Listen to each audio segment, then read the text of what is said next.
Salut les gens, c'est Gitaku. Je suis venu équipé car aujourd'hui j'ai décidé de m'attaquer à l'épisode 3 de la saison 8 de Game of Thrones. Et je sais, c'est un épisode génial où il se passe que des choses excellentes.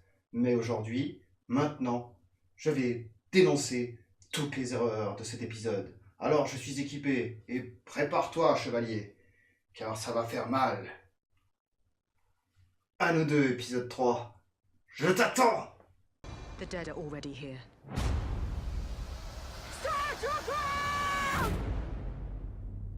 Alors maintenant, on va être un petit peu plus décousu. On va parler vite fait d'un peu tous les moments what the fuck d'un peu tous les personnages. Alors ça va varier, hein. Il y en a plein qui vont passer, qui vont passer à la moulinette. Je suis désolé pour vous, je suis désolé pour moi aussi parce que j'ai vu ça. Mais donc on va commencer par dans l'ordre. Je sais pas qui c'est qu'on pourrait commencer. On va commencer avec Brienne. On a un épisode 2 qui nous montre Brienne de Tarth qui devient un sœur, un chevalier, une guerrière de la mort qui tue, qui a réussi à battre le limier, qui a été sauvé Sansa, enfin qui fait plein de choses monstrueuses, donc qui mérite tout à fait le fait d'être un chevalier. Et qui est tournée, et dans laquelle on voit dans toutes les scènes de combat qu'elle gueule, qu'elle a peur, et qu'elle se fait défoncer.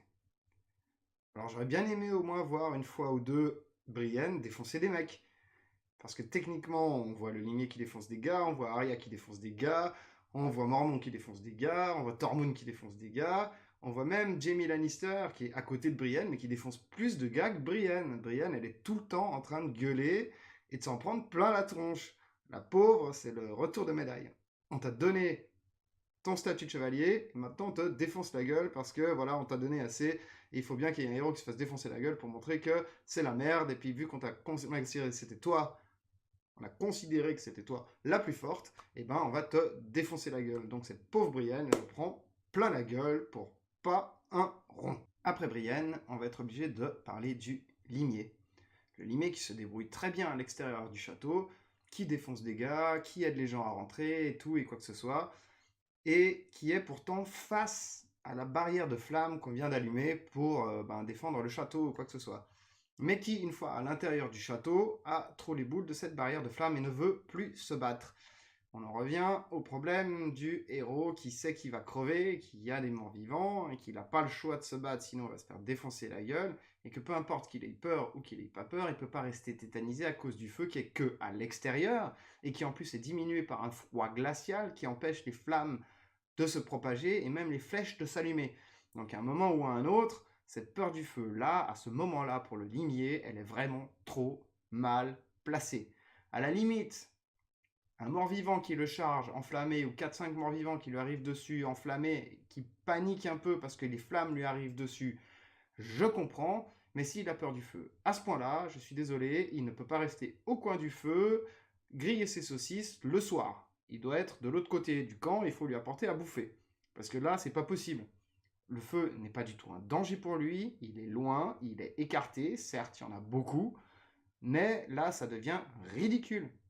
Le pauvre limier, quoi, qui va encore aider Arya, qui va encore défoncer plein de gars, et qui va se rendre super utile, et qui va montrer sa valeur et tout, on lui met une putain de scène de merde avec le feu. À ce moment-là, quoi. Non mais c'est nul. Non mais c'est nul. Et en plus, il faut qu'il regarde Arya se battre toute seule et se faire défoncer la gueule en haut d'une tourelle pour se ressaisir. Je veux dire, pourquoi spécifiquement Arya, quoi? Il y a tout le monde qui se fait défoncer la gueule. Même lui s'est fait défoncer la gueule. C'est pas le moment de réagir quand il voit Arya se faire défoncer la gueule. Il a déjà réagi, il a déjà commencé à se battre. Je veux dire, à un moment, faut arrêter. Le pauvre. On lui met le problème du feu au milieu de la glace. Au moment où il va perdre la vie s'il affronte pas les morts vivants. Je suis désolé, mec.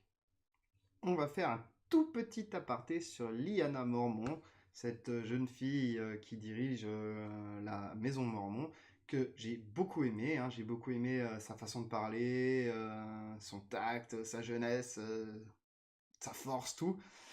Mais qui va quand même réussir quelque chose de monstrueux durant cette bataille. Elle va réussir à abattre le géant, le plus petit, la plus petite des guerrières, des guerriers, va réussir à vaincre le grand géant de l'armée des morts. Alors, oui. Mais le géant, jusque-là, il est entré dans le palais.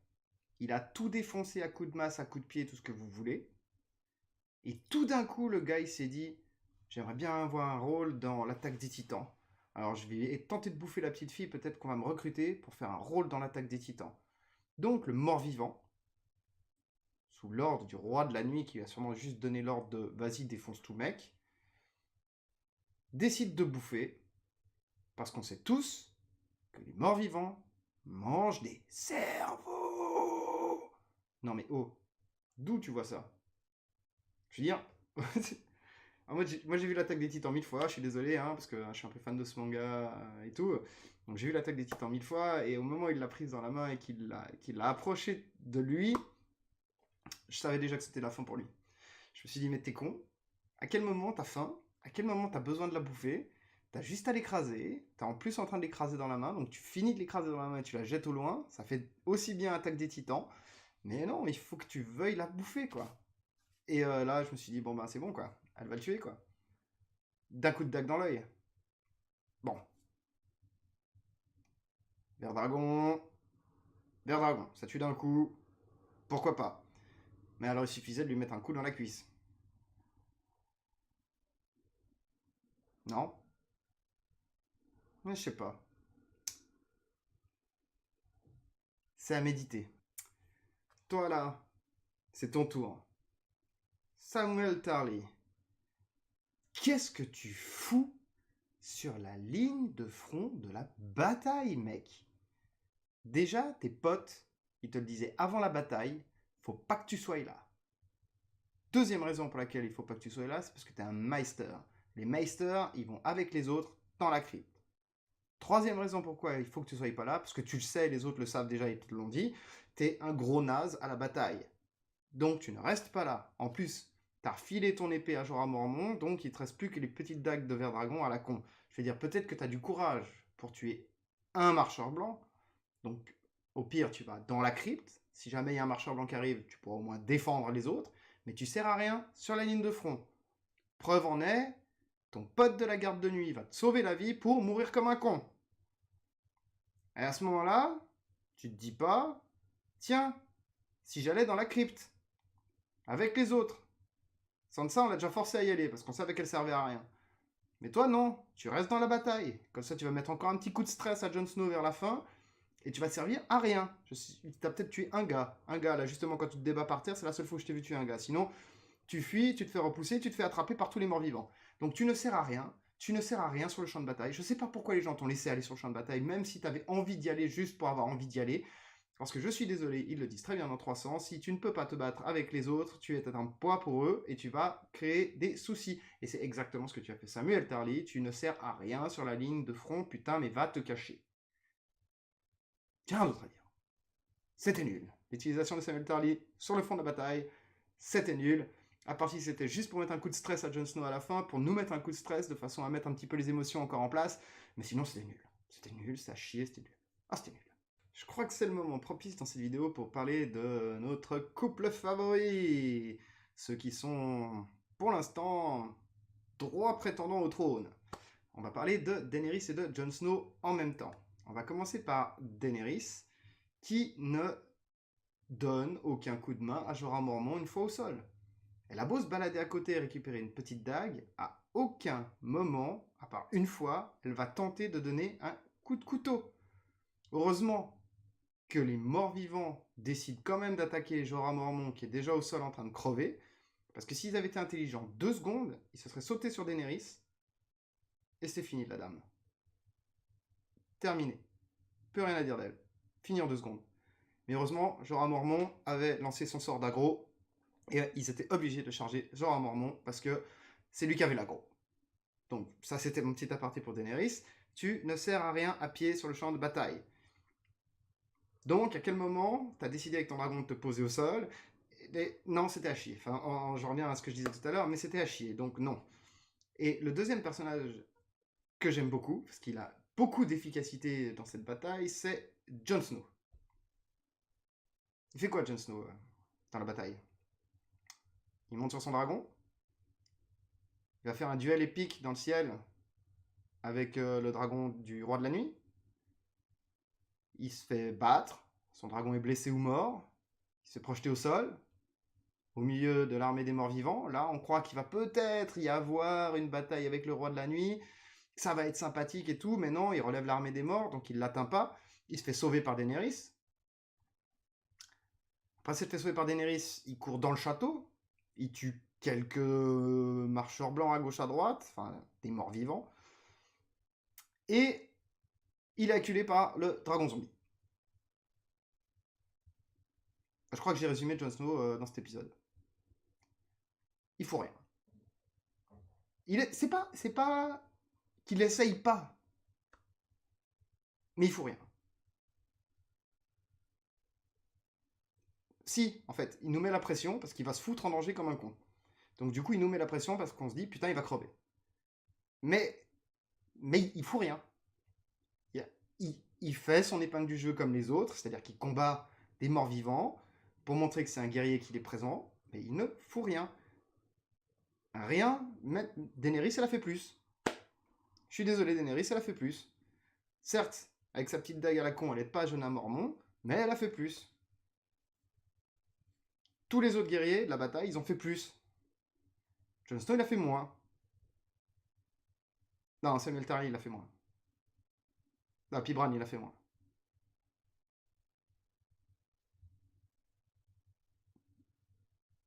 Décevant, Jon Snow. Là, je vais parler de mon MVP depuis le début de Game of Thrones, le roi de la nuit. Qu'a-t-il fait pour mériter d'être mentionné ici? Alors c'est simple. Sa tactique d'attaque n'était pas trop mauvaise. Le plan de son nuage de glace, c'était moyen. C'était moyen. Mais surtout, au niveau tactique, il y a un gros problème. Le mec, c'est le nécromancien. C'est le chef de l'armée des morts. Sans lui, ils sont tous dead. À quel moment dans sa putain de tête il s'est dit, le mec, c'est moi qui vais aller devant affronter les mecs? Tactiquement, gars, ce qu'il fallait faire, c'est envoyer tes morts back. Une fois qu'ils étaient tous passés et qu'ils étaient dans le palais, t'envoyais tes marcheurs blancs, parce que tes marcheurs blancs, ils ont servi à rien de toute la bataille. C'est le rien de chez rien. Hein? Mais rien. On n'en a pas vu combattre un. Il n'y a pas un mec qui a combattu un marcheur blanc pour dire tiens, j'ai battu un marcheur blanc en duel corps à corps. Il n'y a que Jon Snow qui a fait ça et c'était dans la saison d'avant. Donc, les marcheurs blancs, ça servaient à rien. À part à se tenir droit comme ça et à faire peur.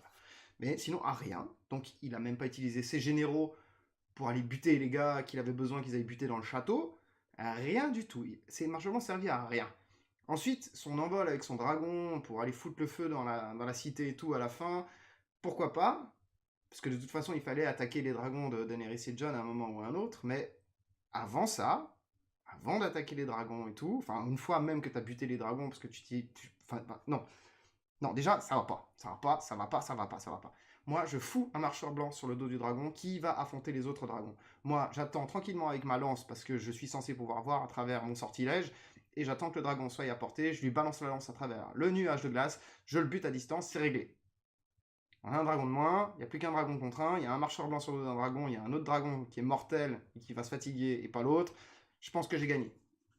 Et je reste très très loin du champ de bataille. Mais très très très très loin du champ de bataille. Il était très loin du MVP de la bataille du mur, là. Très très loin. Il était très très con, quoi. Et donc j'envoie les marcheurs blancs dans la cité, aller buter Bran, aller buter les gars qui restent, vérifier que tout soit bien fait, et puis quand vous avez tout pris, moi je débarque. Je suis le nécromancien, mec. C'est moi qui fait que vous êtes en vie. Donc vous me protégez moi. Au pire, au départ même de la bataille, je me mets sous mon dragon par-dessus. Si jamais les gars ils arrivent à me blaster la gueule et à venir jusqu'à moi, il va faire des razzias de flammes pendant que je me casse. C'était pas du tout tactique. Je suis désolé, c'était pas du tout tactique. C'était loin du MVP, roi de la nuit que j'ai vu jusque-là. Vraiment très très loin. Ah, je suis désolé. Je me foutais de la gueule des tactiques des humains tout à l'heure, mais alors celle-là, la tactique du je vais devant, mais si je meurs, on meurt tous, c'est à chier. Oh putain, ça a chier. C'est le moment de t'attaquer, mon petit gars. Je sais que ça se fait pas d'attaquer les infirmes, mais toi, mon gars, je vais t'en mettre plein la gueule. Mon petit Bran, vois-tu, tu es à côté de ton arbre. Tu es défendu par Theon Greyjoy qui se donne le mal qu'il peut pour sortir les pouces du cul de son personnage avant de crever parce que il faut quand même qu'il fasse quelque chose, qu'il redore un petit peu son blason parce que à part s'être fait souiller le gars et d'être une merde toute sa vie, il fallait quand même qu'il fasse quelque chose. Mais toi là dans ta chaise, putain mais t'as servi à rien. Mais t'as servi à rien mec. On t'a teasé, on t'a dit attention, est-ce que je vais prêt pour ton combat pour le roi de la nuit, il faudra te préparer, c'est psychologiquement dur, attention, il va arriver, il va falloir faire quelque chose et quoi que ce soit. Et tu utilises ton sort de je m'en vais dans les corbeaux. Pourquoi? Parce que t'avais les boules de la bataille, t'allais te barrer. Comment t'allais te barrer? Il faut quelqu'un qui te pousse. Tu peux pas te barrer, mec. T'es obligé de rester là de toute façon. Je comprends pas. Je comprends pas ce que t'as foutu. Alors, ok. Ok. Le roi de la nuit est omnibulé par toi. Il veut te buter toi, donc il va venir jusqu'à toi. Ce qui va donner l'ouverture à Arya pour venir te tuer. D'ailleurs, Arya, bouge pas, je vais m'attaquer à toi juste après. Ça, d'accord. Mais sinon, tu n'as servi à rien. Techniquement, tu te mettais droit devant tout le monde à la bataille.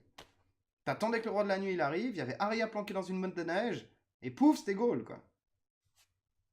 Surtout que le roi de la nuit, il était con. Il venait à toi directement.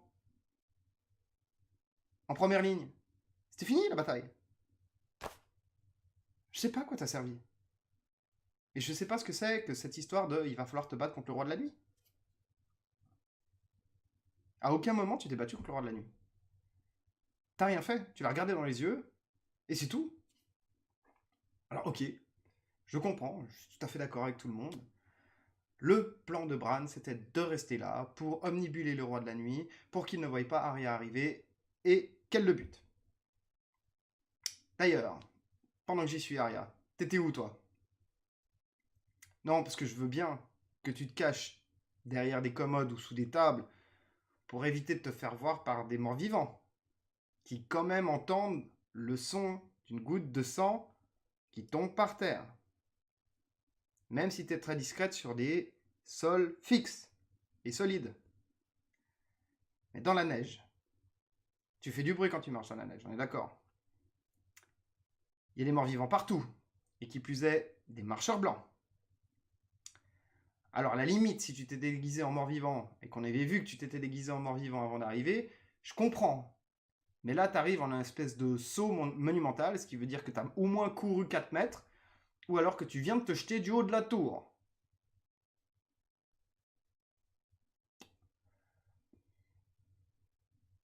Magie du cinéma. Non. Alors, autant j'aime bien l'idée de réutiliser le mouvement, comme je l'avais dit dans ma vidéo, du je lâche l'arme du haut parce que tu me tiens la main pour la récupérer avec l'autre main de façon que je te plante.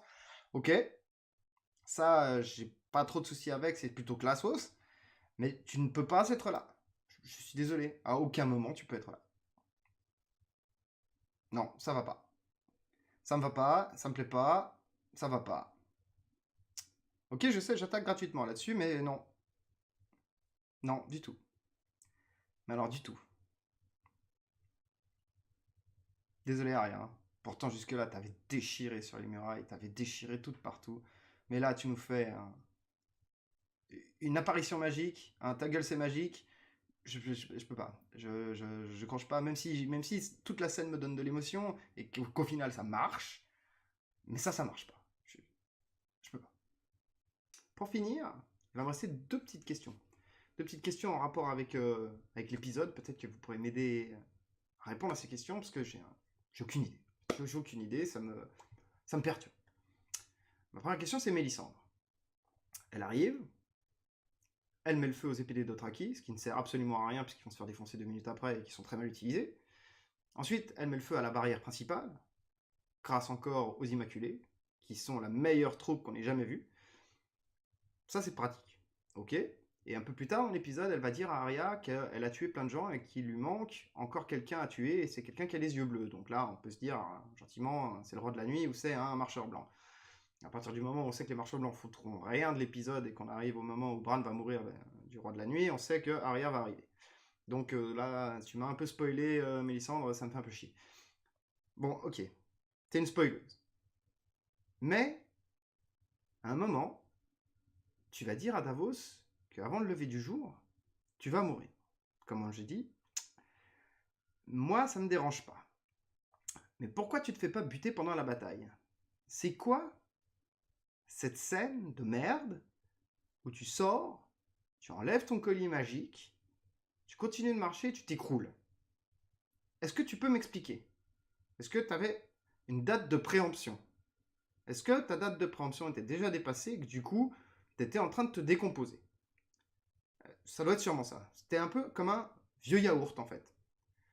C'est la seule raison que j'ai trouvée, quoi. Ou alors tu t'es éloigné trop loin de ton collier qui s'est éteint et donc du coup t'es morte. Donc du coup tu t'es suicidé. Mais si tu t'es suicidé, pour quelle raison? Puisque t'as franchement aidé l'armée de Winterfell, tu t'es refait une situation positive de pseudo-héroïne au milieu de la bataille. Donc pourquoi tu te suicides?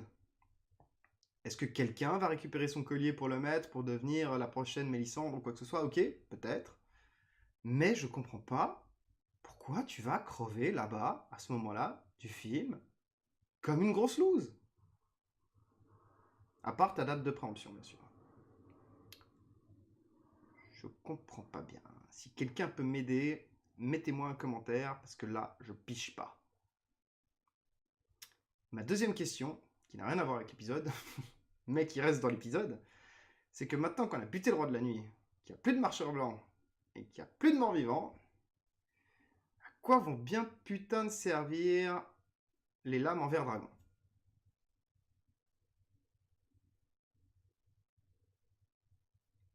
Voilà, donc si tu as une réponse, tu peux me la mettre dans les commentaires, ça me fera grandement plaisir.